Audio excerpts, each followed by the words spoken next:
Aladdin Story Part 7. The Grand Vizier's son, who was almost perished with cold by standing in his thin undergarment all night, no sooner heard the knocking at the door than he got out of bed and ran into the robing chamber, where he had undressed himself the night before. The Sultan, having opened the door, went to the bedside, kissed the princess on the forehead, but was extremely surprised to see her look so melancholy. She only cast at him a sorrowful look, expressive of great affliction. He suspected there was something extraordinary in this silence, and thereupon went immediately to the Sultaness's apartment, told her in what a state he found the princess, and how she had received him. "Sire," said the Sultaness, "I will go and see her, she will not receive me in the same manner." The princess received her mother with sighs and tears, and signs of deep dejection. At last, upon her pressing on her the duty of telling her all her thoughts, she gave to the Sultaness a precise description of all that happened to her during the night, on which the Sultaness enjoined on her the necessity of silence and discretion, as no one would give credence to so strange a tale. The Grand Vizier's son, elated with the honor of being the Sultan's son-in-law, kept silence on his part, and the events of the night were not allowed to cast the least gloom on the festivities on the following day, in continued celebration of the royal marriage. When night came, the bride and bridegroom were again attended to their chamber with the same ceremonies as on the preceding evening. Aladdin, knowing that this would be so, had already given his commands to the genie of the lamp, and no sooner were they alone than their bed was removed in the same mysterious manner as on the preceding evening, and having passed the night in the same unpleasant way, they were in the morning conveyed to the palace of the Sultan. Scarcely had they been replaced in their apartment than the Sultan came to make his compliments to his daughter, when the princess could no longer conceal from him the unhappy treatment she had been subjected to, and told him all that had happened, as she had already related it to her mother. The Sultan, on hearing these strange tidings, consulted with the Grand Vizier, and finding from him that his son had been subjected to even worse treatment by an invisible agency, he determined to declare the marriage to be cancelled, and all the festivities, which were yet to last for several days, to be countermanded and terminated. This sudden change in the mind of the Sultan gave rise to various speculations and reports. Nobody but Aladdin knew the secret, and he kept it with the most scrupulous silence, and neither the Sultan nor the Grand Vizier, who had forgotten Aladdin and his request, had the least thought that he had any hand in the strange adventures that befell the bride and bridegroom. On the very day that the 3 months contained in the Sultan's promise expired, the mother of Aladdin again went to the palace, and stood in the same place in the divan. The Sultan knew her again, and directed his vizier to have her brought before him. After having prostrated herself, she made answer, in reply to the Sultan, "Sire, I come at the end of 3 months to ask of you the fulfillment of the promise you made to my son." The Sultan little thought the request of Aladdin's mother was made to him in earnest, or that he would hear any more of the matter.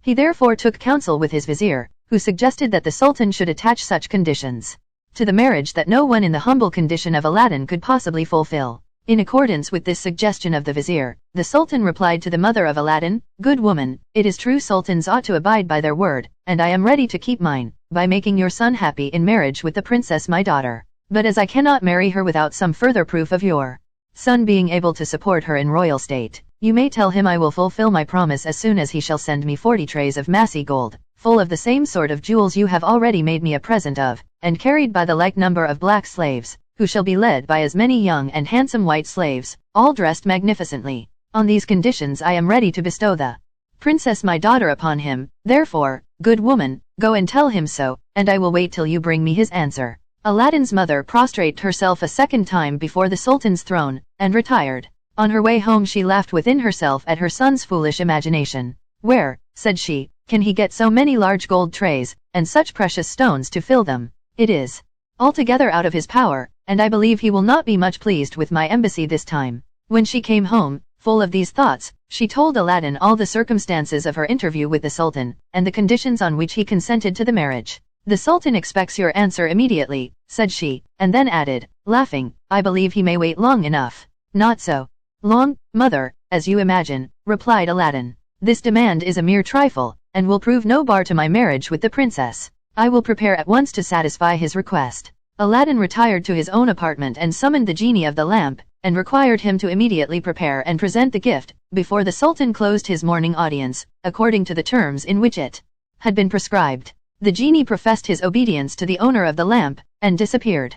Within a very short time, a train of 40 black slaves, led by the same number of white slaves, appeared opposite the house in which Aladdin lived. Each black slave carried on his head a basin of massy gold, full of pearls, diamonds, rubies, and emeralds. Aladdin then addressed his mother, "Madam, Pray lose no time, before the Sultan and the divan rise, I would have you return to the palace with this present as the dowry demanded for the princess, that he may judge by my diligence and exactness of the ardent and sincere desire I have to procure myself the honor of this alliance. As soon as this magnificent procession, with Aladdin's mother at its head, had begun to march from Aladdin's house, the whole city was filled with the crowds of people desirous to see so grand a sight. The graceful bearing, elegant form, and wonderful likeness of each slave, their grave walk at an equal distance from each other, the luster of their jeweled girdles, and the brilliancy of the aigrettes of precious stones in their turbans, excited the greatest admiration in the spectators. As they had to pass through several streets to the palace, the whole length of the way was lined with files of spectators. Nothing, indeed, was ever seen so beautiful and brilliant in the Sultan's palace, and the richest robes of the emirs of his court were not to be compared to the costly dresses of these slaves, whom they supposed to be kings. As the Sultan, who had been informed of their approach, had given orders for them to be admitted, they met with no obstacle, but went into the divan in regular order, one part turning to the right, and the other to the left. After they were all entered, and had formed a semicircle before the Sultan's throne, the black slaves laid the golden trays on the carpet, prostrate themselves, touching the carpet with their foreheads, and at the same time the white slaves did the same. When they rose, the black slaves uncovered the trays, and then all stood with their arms crossed over their breasts. In the meantime, Aladdin's mother advanced to the foot of the throne, and having prostrate herself, said to the Sultan, "Sire, my son knows this present is much below the notice of Princess Badr al-Budur, but hopes, nevertheless, that your majesty will accept of it, and make it agreeable to the princess, and with the greater confidence since he has endeavored to conform to the conditions you were pleased to impose."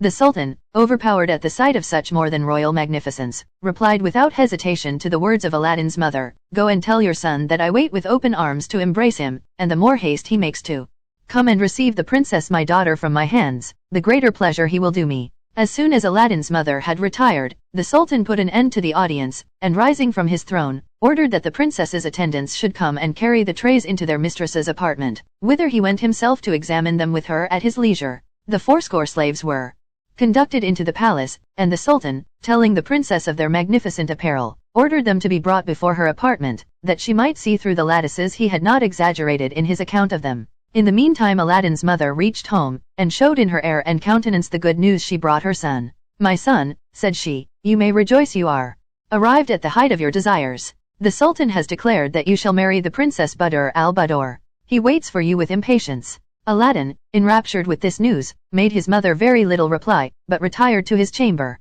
There he rubbed his lamp, and the obedient genie appeared. "Genie," said Aladdin, "convey me at once to a bath, and supply me with the richest and most magnificent robe ever worn by a monarch." No sooner were the words out of his mouth than the genie rendered him, as well as himself, invisible, and transported him into a hammam of the finest marble of all sorts of colors, where he was undressed, without seeing by whom, in a magnificent and spacious hall. He was then well rubbed and washed with various scented waters. After he had passed through several degrees of heat, he came out quite a different man from what he was before. His skin was clear as that of a child, his body lightsome and free, and when he returned into the hall, he found, instead of his own poor raiment, a robe the magnificence of which astonished him. The genie helped him to dress, and when he had done, transported him back to his own chamber, where he asked him if he had any other commands. "Yes," answered Aladdin, "bring me a charger that surpasses in beauty and goodness the best in the Sultan's stables, with a saddle, bridle, and other caparisons to correspond with his value. Furnish also 20 slaves, as richly clothed as those who carried the present to the Sultan, to walk by my side and follow me, and 20 more to go before me in 2 ranks. Besides these, bring my mother 6 women slaves to attend her, as richly dressed at least as any of the Princess Badr al-Budurs, each carrying a complete dress fit for any sultaness. I want also 10,000 pieces of gold in 10 purses. Go, and make haste." As soon as Aladdin had given these orders, the genie disappeared, but presently returned with the horse, the 40 slaves, 10 of whom carried each a purse containing 10,000 pieces of gold, and 6 women slaves, each carrying on her head a different dress for Aladdin's mother, wrapped up in a piece of silver tissue, and presented them all to Aladdin. He presented the 6 women slaves to his mother, telling her they were her slaves, and that the dresses they had brought were for her use. Of the 10 purses Aladdin took 4, which he gave to his mother, telling her those were to supply her with necessaries. The other 6 he left in the hands of the slaves who brought them, with an order to throw them by handfuls among the people as they went to the Sultan's palace. The 6 slaves who carried the purses he ordered likewise to march before him, 3 on the right hand and 3 on the left. When Aladdin had thus prepared himself for his first interview with the Sultan, he dismissed the genie, and immediately mounting his charger, began his march, and though he never was on horseback before, appeared with a grace the most experienced horseman might envy. The innumerable concourse of people through whom he passed made the air echo with their acclamations, especially every time the 6 slaves who carried